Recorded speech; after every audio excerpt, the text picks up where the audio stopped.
Now, but I want to ask about, so I want to take this and try to put it into context of early Islamic history, which is usually what is done.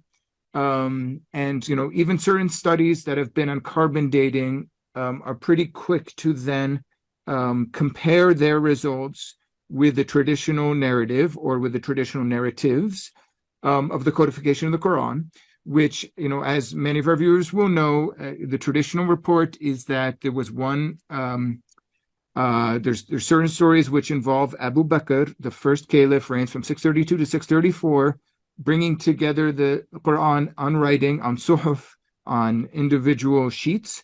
But the principal work to bring the Quran together into one mushaf, one codex, is that of Uthman, the third caliph, who reigns from 644 to 656, at least according to traditional dates. Now, okay, so I want to assess this claim, the Uthmanic claim, and bring in some other evidence that you raise in the book, Creating the Quran, because, there could be other arguments for Uthman. Now, you've already mentioned the beginning, the first two chapters, you deal with some of the traditional arguments that the Islamic sources attribute this to Uthman, therefore it is likely by Uthman. At least one argument that you address is the uniformity of the Quranic text, at least with the exception of the Sana palimpsest. The basic Quranic consonantal text is remarkably uniform across the manuscripts. So, doesn't that make it likely that there would be the project of one caliph who destroyed variant versions, just like we read about in the stories about Uthman? Yes, I think that's true. But that caliph was not Uthman. The caliph was Abdulmalik. What are some of the points that would lead us to Abdulmalik and away from Uthman? Well, to really answer that question, it takes, quite Some a bit episodes. What's that? A few more episodes? Well, or a book.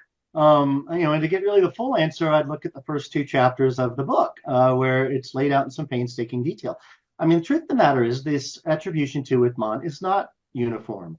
There are all kinds of other people the first Quran is attributed to. The story of Uthman as we have it is really a creation of Bukhari, who canonizes it, and he places it in, a hadith collection, which gives it a kind of religious authority, at least for Sunnis, and then it becomes the received narrative, and all of these other ones are just left to the side. Now, speaking of Sunnis, one of the things I highlight in my book, building on the exceptional work of our good friend, mutually, I think, Ali Amir Moezi, he has done the excellent work of showing us actually the early Shias have a very, very, very different story to tell about the early history of the Quran, and one that's, I think, not only neglected, but it's disparaged often. And if you go look at Noldeke and that big, massive volume, it's just the Shi'is are lumped in with the Christian polemicists in terms of the worth of their views on the formation of the Quran. That's unacceptable.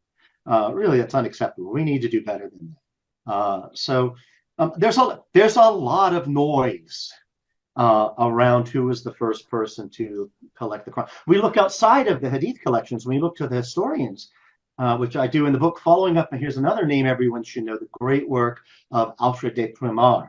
One of my big beefs with scholarship on the Quran in North America and Germany is they are not reading French scholarship. Just go look at a random bibliography and see how much see how much Guillaume D is in there, right? See how much de Primar is in there. See how much Gilliot is in there. They're not reading these scholars, and I think that some of the best scholarship out there.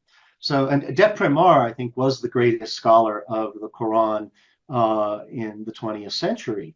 And a lot of the information I'm taking there is from having read his studies, where he goes through the early historians and says, well, let's look aside from,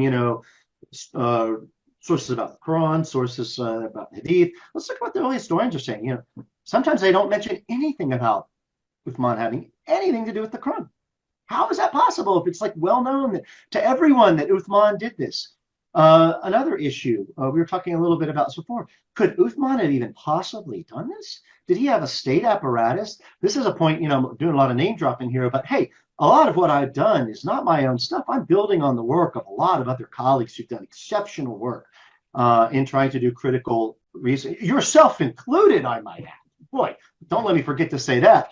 To sort of build up a critical account of the Quran.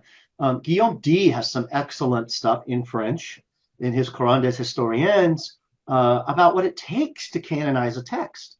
It takes to make a text standard across an entire empire. It takes a pretty impressive state apparatus that can enforce your that. contention is that that state apparatus did not exist in the time of Uthman, but did exist in the time of Abdulmalik.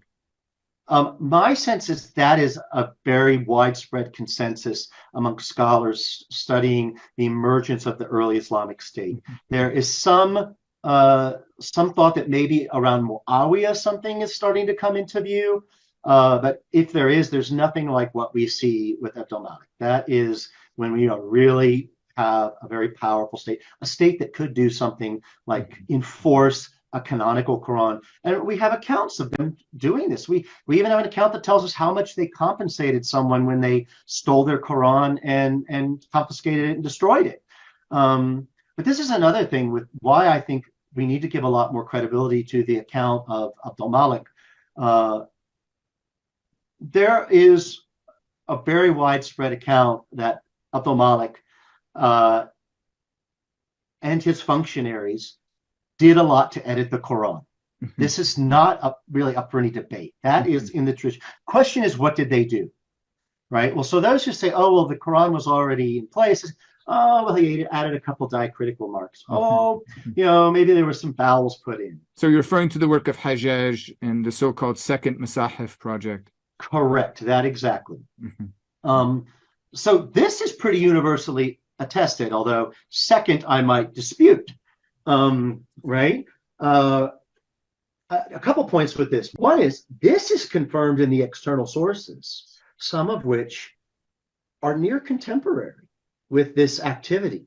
And what these Christian sources admittedly are telling us is that this is when the Quran was standardized. So that, think what you will about external sources, but it's significant that we have a convergence of what's coming out of the Islamic tradition, what's coming in other traditions there.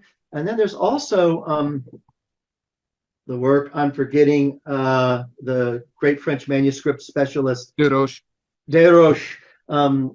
He says this can't be what's going on with this project of Hajjaz and Abdulmalik, because actually the manuscripts aren't consistent with that assumption that that's what's happened, because we see some of those things before that time in the manuscripts, we see some of those things after that time in the manuscripts. So I think if what you're looking for is what there's a consensus on, then it's Abdulmalik. Okay.